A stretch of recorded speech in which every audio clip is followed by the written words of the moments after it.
As the United States entered World War II, many men were sent to the front lines, and the factory workforce was reduced.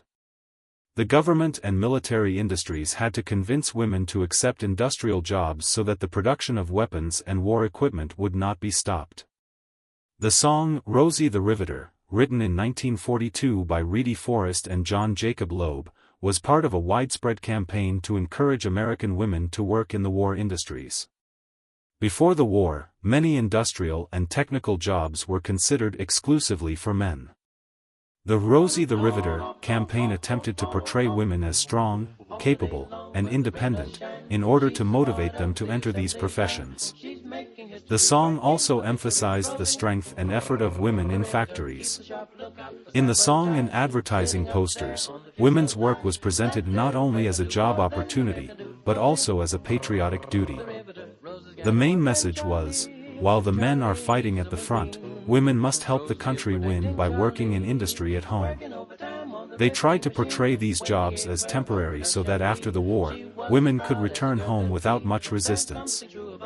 However, the impact of these social changes went beyond the expectations of the government and the military industries. Many women who had entered industrial workplaces for the first time no longer wanted to return to their traditional roles at home. This experience gave them self-confidence and financial independence and showed them that they could succeed in jobs that had previously been reserved for men. With the end of the war and the return of the soldiers, government and social policies tried to encourage women to return to the home and to traditional roles. New advertising was created that presented housework and motherhood as the main duties of women. In many factories, women gave way to men, and employment policies pushed them into lower-paid and more traditional jobs. Many policymakers and industrialists worried that the widespread employment of women in industrial and technical sectors would reduce job opportunities for men. As a result, the government and the media began to promote new forms of advertising that emphasized women's traditional roles and encouraged them to return to the home. After 1945, a new wave of advertising emerged in the United States that promoted housework, wifehood, and motherhood as women's primary responsibilities.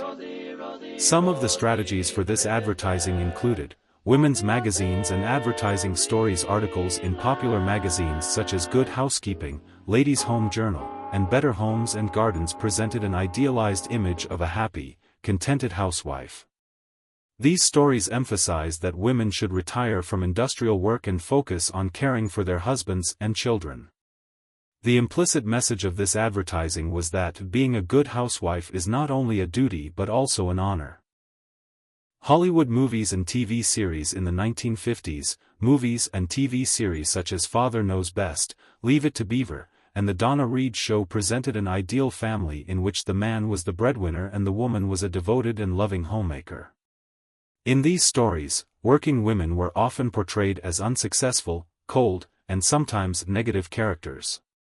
The men in these shows were usually the decision-makers and encouraged women to return to their natural roles. Commercials and household goods. With the post-war economic boom, advertisements for household goods such as washing machines, vacuum cleaners, modern stoves, and detergents targeted women and portrayed housework as an enjoyable and modern activity. Slogans such as, "The happiest women are those who love to be housewives," and "A good wife, a clean house, and healthy children," were common in advertising. These messages suggested to women that their progress and happiness lay in keeping a tidy home and serving their families.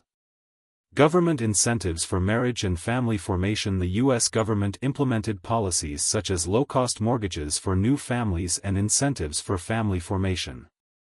In some cases, legal and economic policies deprived married women of many work benefits in order to push them toward homemaking. In many companies, married women were restricted from returning to full-time jobs. Women's response and subsequent social change. Despite this widespread propaganda, many women who had worked during the war felt that they could no longer return to traditional roles. Some of the women who were forced out of the workforce became women's rights activists in later decades. In the 1960s and 1970s, with the onset of the second wave of feminism, many women sought to re-enter the workforce. The image of Rosie the Riveter was revived during this era, inspiring women to fight for equal rights in work and society.